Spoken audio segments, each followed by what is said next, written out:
Kembali lagi Cahaya Hati Indonesia, Masya Allah. Pasti udah pada nungguin ya, karena tema kita Masya Allah ini ya. Akhwat Zaman Now. Waduh. Dan Alhamdulillahirrahmanirrahim kita sudah bersama guru-guru kita yang dimuliakan Allah Subhanahu Wa Taala. Al Ustadz Kembar, Masya Allah ada Ustadz Adi dan Alwi. Ini kita kembar tiga kayaknya nih. Iya. Iya. Adi, Alwi, Ali. Ali. Alhamdulillah. Iya. Sehat. Alhamdulillah Ustadz sehat. Alhamdulillah. Kembar semenjak kecil tuh baru-baru ini aja. Katanya sih, konon katanya sih 35 tahun yang lalu masih bersama. Jadi kita kembar nih, ari-arinya keluar duluan. Oh, keluar duluan. Jadi Oh, jadi yang duluan ari-arinya ya. Masya Allah. yang abang yang mana sih sebenarnya mungkin jamaah pengen tahu. Yang abang itu yang lahir duluan biasanya. Bang begitu, ya Allah guru. Yang lahir duluan itu pasti abangnya. Iya bener. Jadi yang duluan pasti abangnya ya, yang belakangan adiknya. Duluan. Oh, baik. Adi yang duluan. Adi duluan, Ustadz Alwi yang belakangan. Iya. Nah baik, ini kita ngebahas masalah akhwat zaman now. Nah mohon ilmunya nih, sebenarnya akhwat zaman now ini kayak apa sih? Atau sebenarnya akhwat zaman now ini sebenarnya nggak boleh ketinggalan-ketinggalan banget? Atau pada kebablasan? Atau emang udah keren atau bagaimana mungkin mohon ilmunya? Masya Allah. Boleh dibuka nih maskernya. Nah kelihatan udah mirip gitu. Bismillahirrahmanirrahim.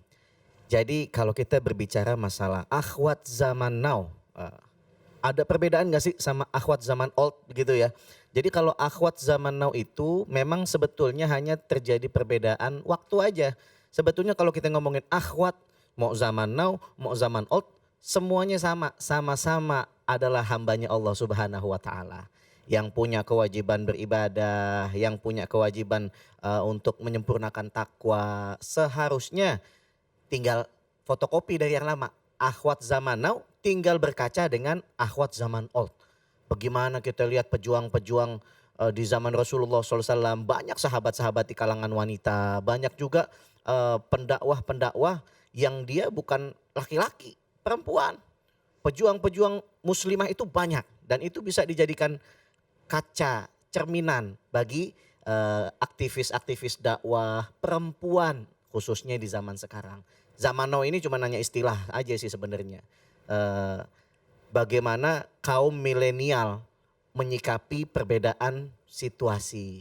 Jadi stimultan dari luar itu memang agak lebih ekstrim itu di zaman sekarang. Dulu mungkin kita nggak ngerasain tuh yang namanya handphone itu mungkin bapak-bapak kita doang yang punya. Kita nggak ngerasain, kita masih asik main gundu, ya Bang Ali. Masih asik main petak umpet, main benteng. Iya. Nggak ada zaman sekarang anak-anak kayak begitu. Nah pergeseran yang sangat ekstrim inilah yang akhirnya memicu banyaknya tantangan. Sebetulnya ini tantangan buat akhwat zaman now. Bagaimana dia bisa menyempurnakan langkahnya walaupun banyak hambatan, walaupun banyak rintangan. Sebetulnya bukan dijadiin sebuah halangan. Justru ini adalah satu hal yang bagi akhwat zaman sekarang ini harusnya jadi nilai lebih, bonus bagi mereka. Karena di mana hambatan itu banyak, pasti pahalanya juga lebih banyak. Dan kita jangan lupa kita sudah dipuji-puji oleh Rasul SAW. Umat yang tidak berjumpa langsung sama Nabi. Umat yang jauh zamannya dari Nabi SAW. Tapi kita mampu beriman dan bertakwa kepada ajaran Allah Subhanahu wa Ta'ala. Jadi intinya akhwat zaman now tergantung bagaimana mereka menyikapinya. Kalau dia ikut-ikutan bisa hancur. Tapi kalau dia bertahan dengan yang sudah diajarkan oleh para pendahulu, maka insya Allah mereka bisa bertahan. Iya, jadi begitu. Nah ini gantian nih. Iya, Namanya iya, kembar begitu Bang. Iya, emang namanya kembar ya ganti-gantian. Jadi meskipun kembar, tetap di zaman pandemi gini kita mesti social dispenser. Physical distancing. Distancing. Iyalah dispenser. Iya ya. Jadi mengenai akhwat, Iya, kalau benar. kita ambil dari asal katanya tuh, ikhwan itu laki-laki, akhwat tuh perempuan ya, saudara perempuan. Diambil dari kata ukhtun, perempuan, jamaknya akhwat. Zaman now ya lebih kepada istilah perempuan-perempuan yang sedang berhijrah gitu ya, di kalangan milenial. Saudara-saudari kita yang sedang mencoba untuk mendekat kepada Allah namun tetap dengan tidak meninggalkan perkembangan zaman. Emansipasi juga kan. Emansipasi guru. Emansipasi, Iya. kesetaraan gender. Itu Oh. kan isu-isu yang memang harus diangkat. Dan karena memang Allah itu melihat kita tuh sama. Mm-mm, mm-mm. Yang beda hanya kadar takwanya kan begitu. Benar. Nah jadi akhwat zaman now juga, bagaimana saudara saya mengatakan bahwasanya sebetulnya hanya zaman saja yang berubah. Tapi teladan ya itu aja. Seperti kita tahu bahwasanya teladan zaman dulu ada Sayyidatu Nisa Ahlil Jannah. Ada 4 pelopor, pedoman, teladan paling mulia di surga dari kalangan wanita, 4 orang. Siapa dia? Maryam binti Imran, Khadijah binti Khuwailid, Fatimah binti Rasulullah, dan yang keempat Asiyah, zaujah Fir'aun, istrinya Fir'aun. Dari mereka saja kita juga bisa ambil contoh tuh. Dari Maryam binti Imran. Jangan sampai kita lupa siapa beliau, Sayyidatuna Maryam. Beliau adalah seorang wanita suci yang mampu menjaga kesuciannya, yang ia hanya menghabiskan waktunya di dalam kamar berzikir kepada Allah, mendekat terus beribadah kepada Allah Subhanahu wa taala, dan pada saat yang sama Allah menitipkan anak meskipun tanpa suami, tapi beliau ikhlas dan kemudian beliau juga tabah sabar menghadapi fitnah yang datang akibat punya anak nggak ada bapak. Zaman sekarang kan banyak tuh Iya. sok-sok nyontoin Sayyidah Maryam, Iya nggak bisa. punya anak kagak punya bapak. Beda urusannya. Ya beda itu saja. Sebenarnya bapaknya ada. Sebenarnya bapaknya cuma kagak mau ngaku gitu. Waliyadzubillah, itulah zaman sekarang. Tapi kalau kita mengaca kepada Sayyidah Maryam, beliau begitu menjaga kesuciannya. Ini yang mesti kita ambil ibrohnya. Yang sehingga akhwat zaman now juga harus seperti Sayyidah Maryam. Menjaga kesuciannya dimanapun ia berada. Habiskan waktunya untuk terus mendekat kepada Allah. Juga jangan lupa kepada Sayyidah Khadijah. Beliau wanita setia yang menemani Rasulullah SAW di dalam hidupnya. Yang beliau juga seorang hartawan, hartawati yang kaya raya dan uangnya habis hartanya hanya untuk jalan Allah Subhanahu wa taala. Bahkan di akhir sisa hidupnya beliau menitipkan wasiat kepada Rasulullah suaminya. Dia bilang, "Wahai suamiku Rasulullah, andai kata aku telah meninggal dunia dan engkau mendapati halangan di dalam dakwahmu, engkau mendapati rintangan di dalam dakwahmu, urusan harta, maka galilah kuburku, ambil tulang belulangku, jual untuk perjuangan jalan dakwahmu." Dahsyatnya semangat juang beliau sebagai seorang wanita. Dan itu yang mesti dicontoh akhwat zaman now. Itu yang mesti diambil semangat juangnya untuk tetap berada di jalan dakwah meskipun hanya sebagai wanita.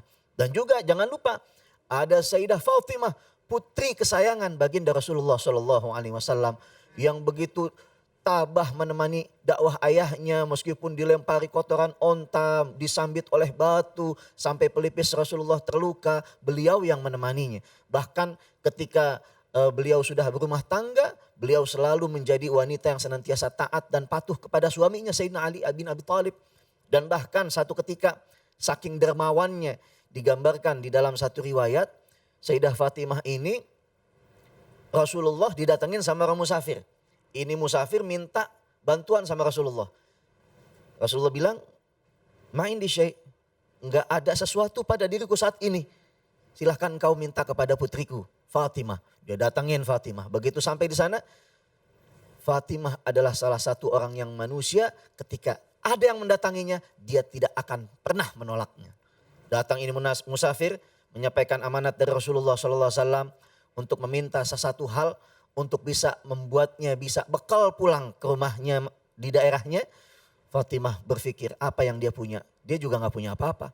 Tapi dia ingat dia pernah dikasih kalung pemberian oleh suaminya, Sayyidina Ali bin Abi Thalib, kalung kesayangan suami yang dikasih ke istrinya. Diambil, dia bilang, "Ambil ini dan jual." Lalu kemudian dia ini musafir datang ke pasar, dia jual itu kalungnya Sayyidah Fatimah. Sahabat Amr ibn Yasir mendengarnya. Dia bilang, "Wah, ini putri Rasulullah memberikan kalungnya untuk dijual kepada musafir." Dia yang beli. Gak usah ditawar, ditanya apa yang kau butuhkan. "Aku butuh roti dan daging untuk hari ini dan aku butuh 10 dinar untuk perbekalan aku pulang." Lalu Ammar bin Yasir memberikan 20 dinar, memberikan ontaknya dan memberikan perbekalan makannya.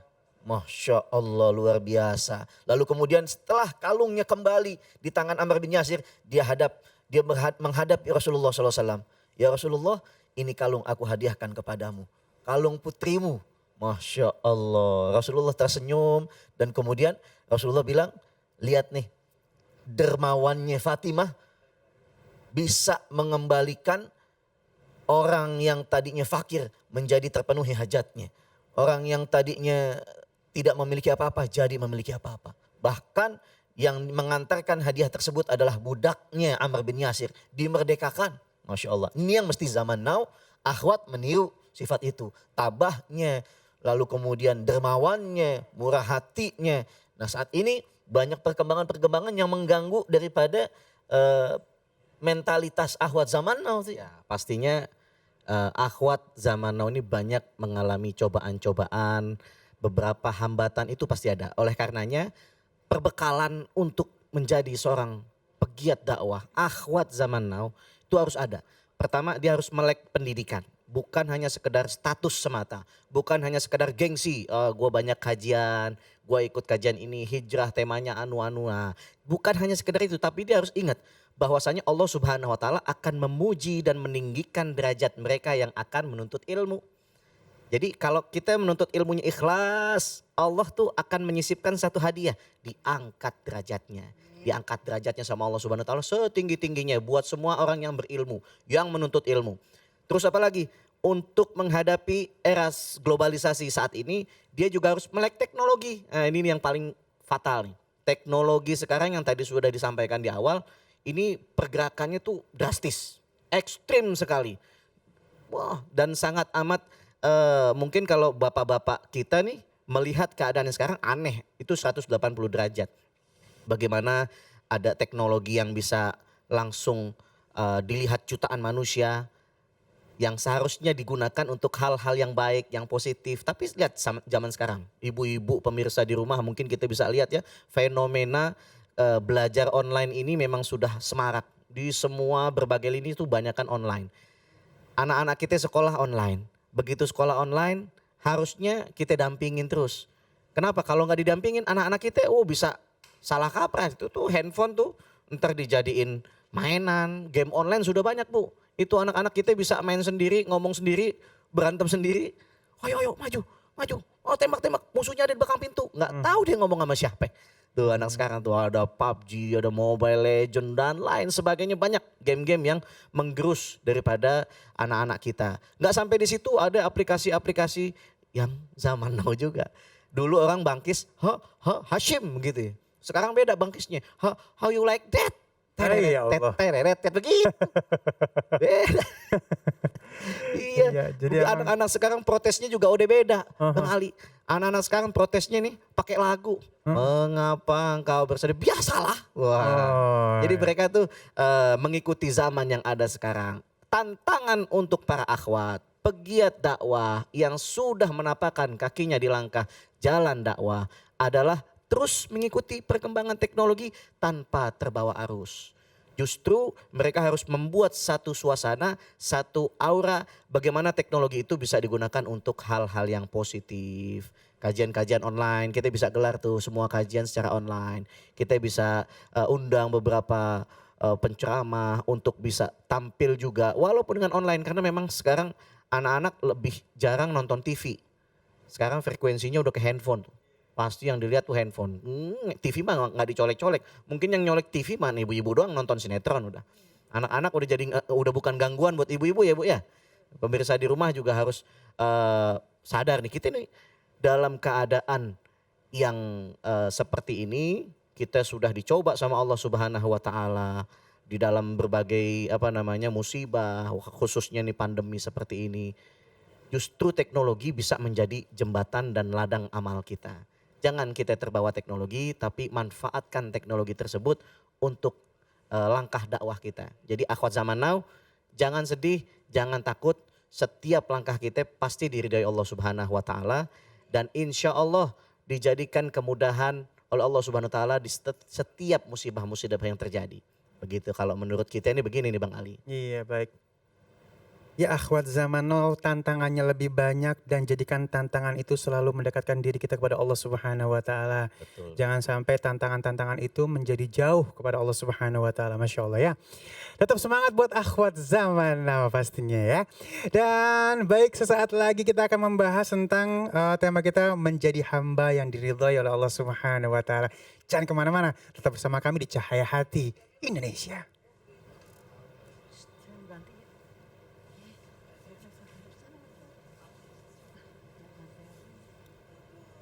أعوذ بالله من الشيطان الرجيم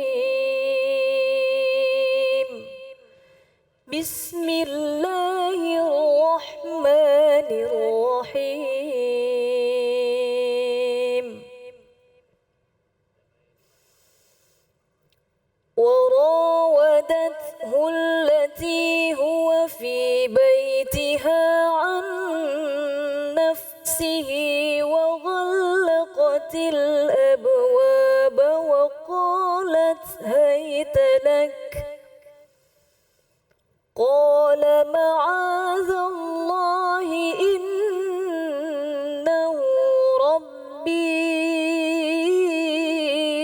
أحسن مثواي إنه لا يفلح الظالمون